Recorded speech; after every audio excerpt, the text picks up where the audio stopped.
Welcome to the Clarington Chronicle Podcast. I'm your host, Mark Stanish. This is podcast episode number 81 for Thursday, April 27th, 2017. Glad to have you join me. In this podcast, I'm going to take a look at the latest news in Clarington.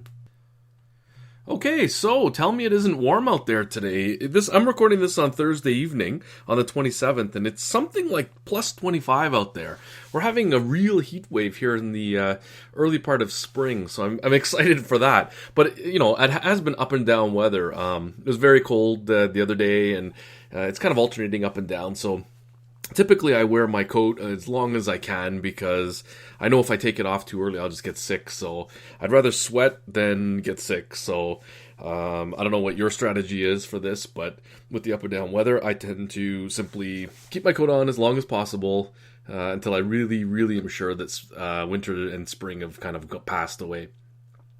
So I haven't been doing a podcast for a couple of weeks now. I've been on vacation and I've been doing a lot of renovation work.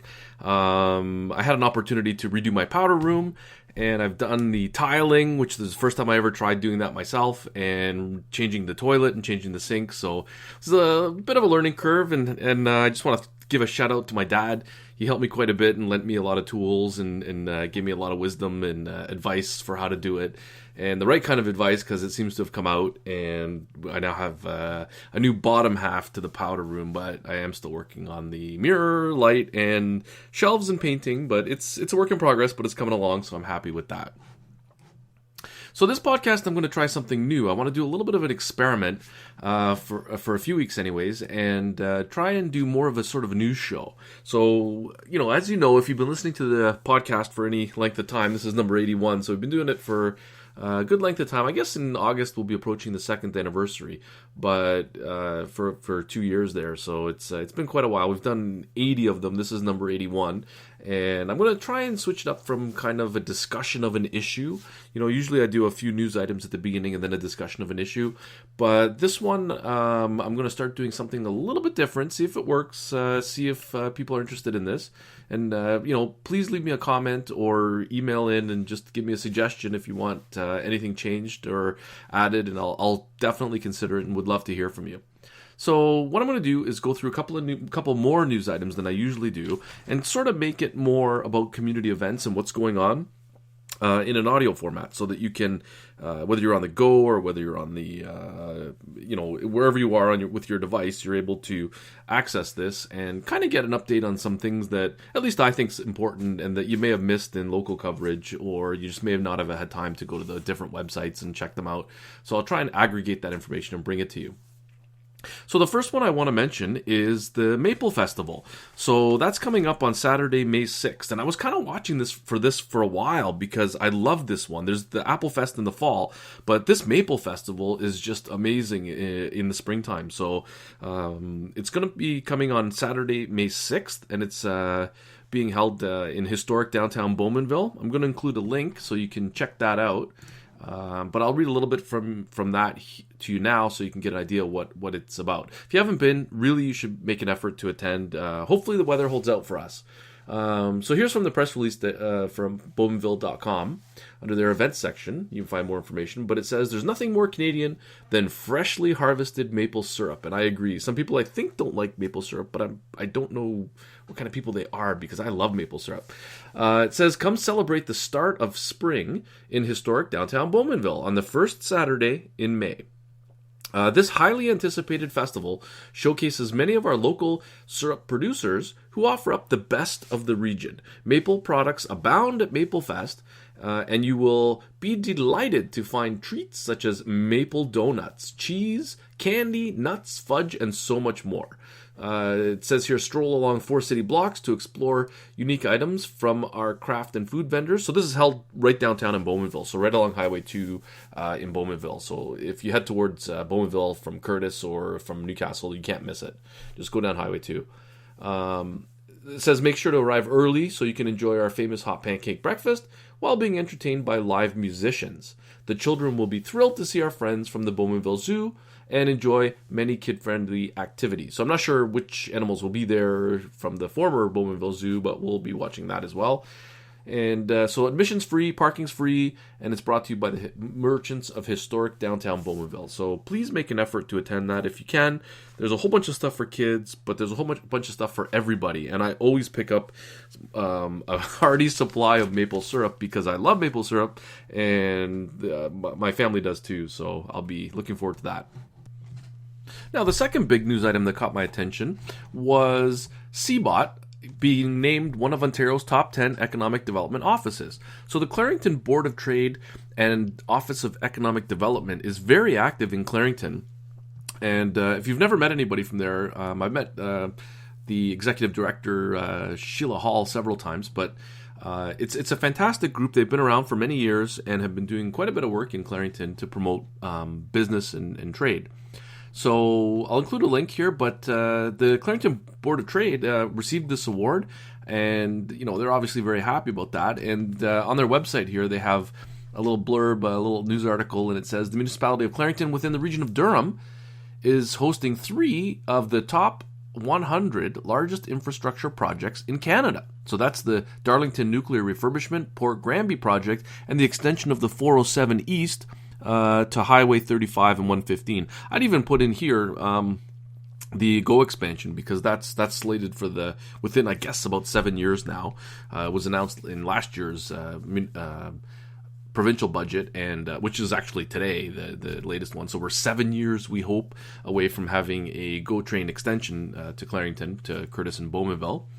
But again, so there's a whole bunch of things that this group has been working towards, and they were actually very instrumental in helping organize business for that GO train expansion. So I'm very happy to see that they have gotten some recognition for that, being named one of Ontario's top 10 economic development offices. So that caught my attention, and I'll include a link to their website so you can get some more information in that complete article and read that.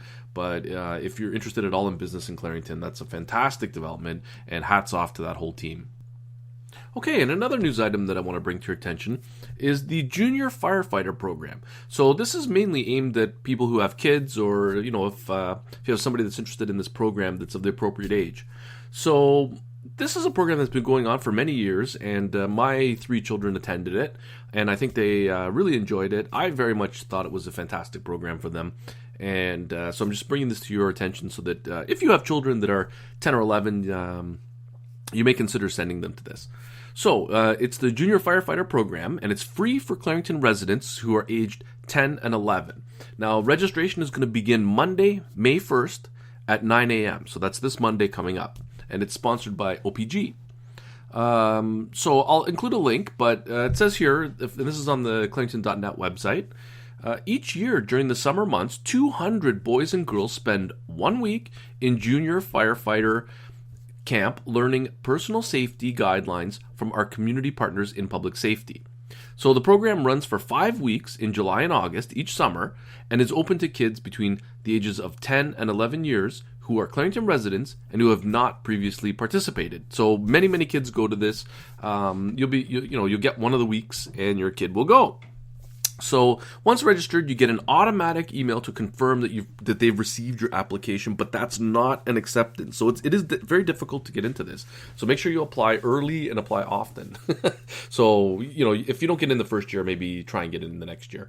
The staff will review the registration forms to place registrants into each week's camp based on their preference. Within 5 business days, you're going to get a confirmation of which week your child can attend. So hopefully there's room for everybody who applies, but I definitely would recommend this because similar to, I guess, if you're in university or college and you go on a co-op placement, it gives our young adults there, our young children, a chance to explore an idea, a concept that they might want to pursue in the future. So it gives them an idea of what they could do. And just in general, it's a lot of fun. They do a little contest. I think they challenge the parents to something at one point, and they run around and carry stuff and run over obstacles. It's just really a fantastic program. It's educational, so I'd highly recommend it. As I said, all 3 of my kids, my 2 daughters and my son, went, and I think it's well worth the time to send them, and good luck if you apply. Now, another thing that's happening on May 1st is the municipal law enforcement is moving. So they're going to be moving to their new location at 2611 Trolls Road, Curtis, and that's inside the fire station there, Fire Station 4. And the effective services are going to include payment or dispute of parking tickets, licenses lottery, refreshment vehicle licenses, pet licenses, property standard complaints, and taxi licenses. So beginning May 1st, which is Monday, residents can pay parking tickets, obtain licenses, speak to bylaw officers at this new location. So the move is intended to improve customer service by relocating all enforcement officers into one building. And that's the intention there is to allow more space to address residents' concerns. So I'm going to include a link. If you want more information, you can go to clarington.net/bylaw, or for more information, you can call 905-623-3376, which is the main number there at Town Hall, and ask for extension 2105. Okay, and last but not least, I want to just bring this story to your attention, and I'm going to include a link to clarington.net, but this headline is Clarington honors local volunteers during a Night Among the Stars volunteer recognition event. So this is a fantastic award for people who are doing a lot in our community, and hats off to all of them. Whether you were nominated, and even those who are not part of one of these groups and have been doing work in their community, hats off to you.